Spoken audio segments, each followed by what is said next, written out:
माननीय प्रधानमंत्री मोदी साहेबांच्या सरकारने शेतकऱ्यांच्या शेतमालाला जास्त भाव मिळावा म्हणून अत्यंत महत्त्वपूर्ण निर्णय घेतले आहेत। ज्या निर्णयांमुळे प्रचंड मोठा फायदा हा शेतकऱ्यांना होणार आहे।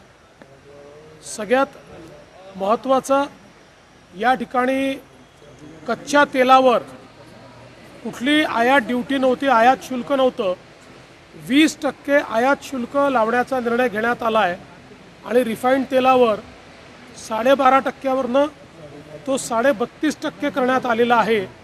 त्यामुळे सोयाबीनच्या शेतकऱ्याला प्रचंड मोठा त्या ठिकाणी फायदा होणार आहे आणि सोयाबीनच्या किमती बाजारामध्ये वाढण्याकरता त्याचा एक मोठा फायदा होणार आहे। यापूर्वीच सोयाबीनच्या खरेदीचा निर्णय देखील केंद्र सरकारने घेतलेला आहे।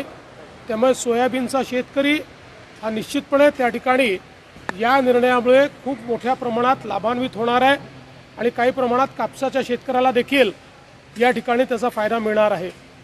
यासोबत आपण जर या ठिकाणी बघितलं तर कांद्याचा मोठा प्रश्न हा निर्माण झाला होता आणि कांद्याच्या प्रश्नावर केंद्र सरकारने मिनिमम एक्सपोर्ट प्राइस पूर्णपणे संपवून टाकलेली आहे आणि या ठिकाणी जी काही त्याच्यावर एक्सपोर्ट ड्यूटी होती ती 40%वरनं 20%वर आणलेली आहे।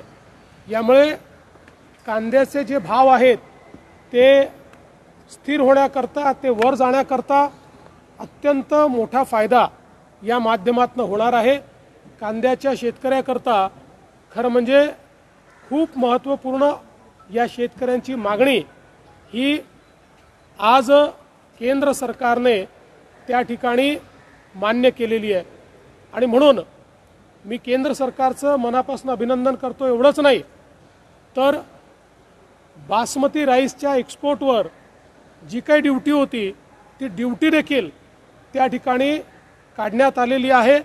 त्यामुळे हा जो काही बासमती धान पिकवणारा शेतकरी आहे यालाही खूप मोठ्या प्रमाणात त्या ठिकाणी फायदा होणार आहे आणि म्हणून या सगळ्या निर्णयांचा थेट फायदा हा या ठिकाणी सोयाबीनचे शेतकरी, कांद्याचे शेतकरी, बासमती राईसचे शेतकरी या सगळ्यांना होणार आहे आणि त्याचा इनडायरेक्टली फायदा हा काही प्रमाणात कापसाच्या शेतकऱ्याला देखील त्या ठिकाणी होणार आहे आणि म्हणून मी केंद्र सरकारचे अतिशय मनापासून आभार मानतो, त्यांचं अभिनंदन करतो आणि अशा प्रकारचा निर्णय हा निश्चितपणे महाराष्ट्रातल्या शेतकऱ्यांना सुखावून जाईल असा मला विश्वास आहे।